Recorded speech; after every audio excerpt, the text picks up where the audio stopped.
So I wanted to talk about a couple that I'm feeling a little stuck with. I received a referral for individual treatment for a wife from a colleague of mine, and initially I saw her, and I had determined that she was coming in because she was frustrated with their marriage, and she had given her husband an ultimatum. She wanted a divorce unless there were some serious dramatic changes made to the relationship. How did you describe the current situation with your husband? Well, she said that she did everything around the house. She's taking care of the 3 kids after work, and he comes home. He is he works for the roads crew for the city, and he came home exhausted every night and just sat in his chair in front of the TV. Now, at the end of the first session, I asked her to bring in her husband with her the next time. So on the second session, I met with both of them, and he's very passive, he's soft-spoken, and he told me that he tried to make peace, and he was not interested at all in this conflict, because in his family of origin, nobody ever yelled. Everybody was quiet and respectful. And so I asked if he tried to talk to his wife when she yelled at him, and he said no.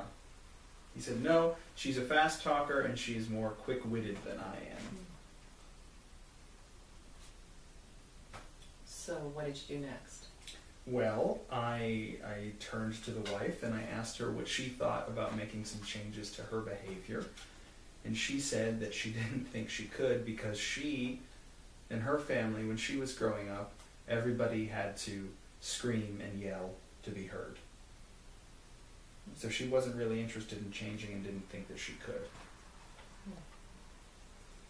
How did you respond to that? I didn't know what to say. I was confused. I didn't know where to go next. So I turned to the husband and I asked him the same question. Would he be willing or interested in trying to work on his quietness and work on the way he retreats from conversations when she starts yelling? And he says no. He hates confrontation. He just wanted to go with whatever she said. And he also said that he wanted his wife to appreciate that his job doing physical labor was a lot harder than her job sitting behind a desk all day. Okay. Where'd you go from there? Well, that's the problem. And this is where I think I'm stuck. Okay. I didn't know where to go. They both started talking about their frustration with the kids, and I helped them try to problem solve some ways that they could work with their son who has Asperger's syndrome, and did a little education with the husband on how his wife's job, even though it's a desk job, is still very demanding and tiring, and perhaps they could think about sharing the chores around the house. And so then the next week, the wife, she came back and she reported that the husband had been more helpful around the house that week. However, soon into the session, she began yelling at him for screaming at their son when the son misbehaved. So, wait a minute. I thought you said he was passive and avoided conflict. Did you wonder about that inconsistency? No, I didn't. I guess I tried to speak with them about parenting skills. I did more psychoeducation around that. But it feels like talking about the kids is definitely a distraction from their marriage. I feel all over the place. There seems to be so many needs in this family, and they can only see me on a short-term basis. So. Okay. So why don't we take a pause for a minute? You're right. There's quite a bit going on here, but I think we need to go back to the prior session, and where essentially both of them said to you that they didn't think that they could change. Remember when we talked about using language as an entry point into deeper inquiry? This might be a perfect illustration of that. So the entry point phrase is, I don't think I can change. What might you say next to dig a little deeper? I don't know. I don't know. Her comment really threw me off.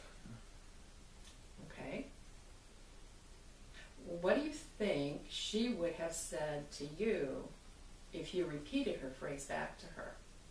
If you said, you can't change, so what were you hoping I might do for you in the therapy? Or what were you hoping for by coming into therapy? Something like that.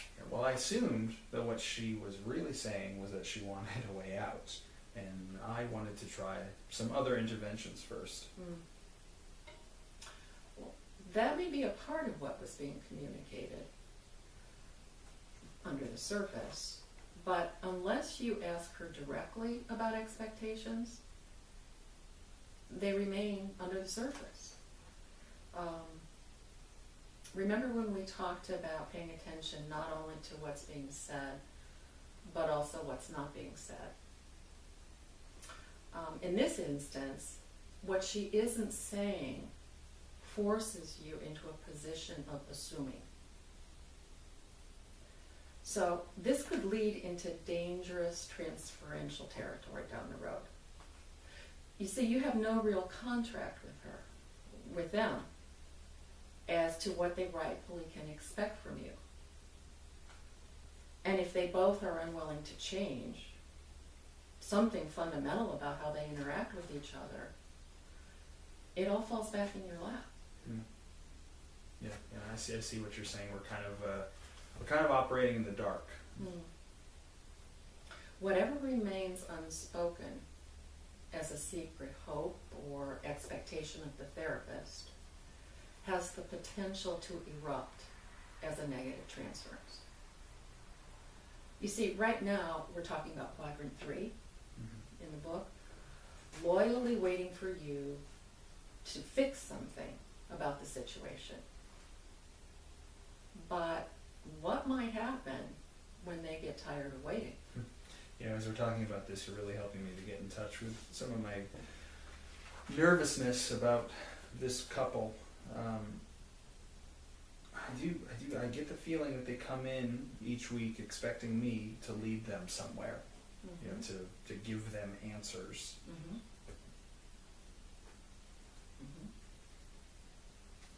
Well, you certainly can be of help with structure and guidance around communication and marriage. But first we have to get their expectations out in the open. Then if this is a short-term therapy contract, you may have to narrow down your communication to either focus on rules of communication and practicing communicating in new ways with each other, or how they're going to divide labor around the house and child rearing guidelines.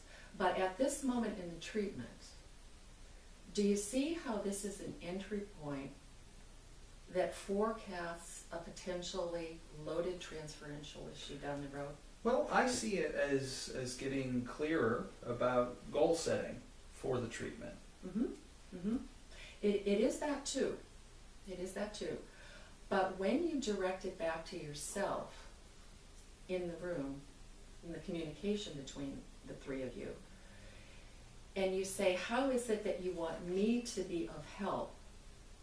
You telegraph to them in between the lines that this is part of their hidden communication around expectations of you.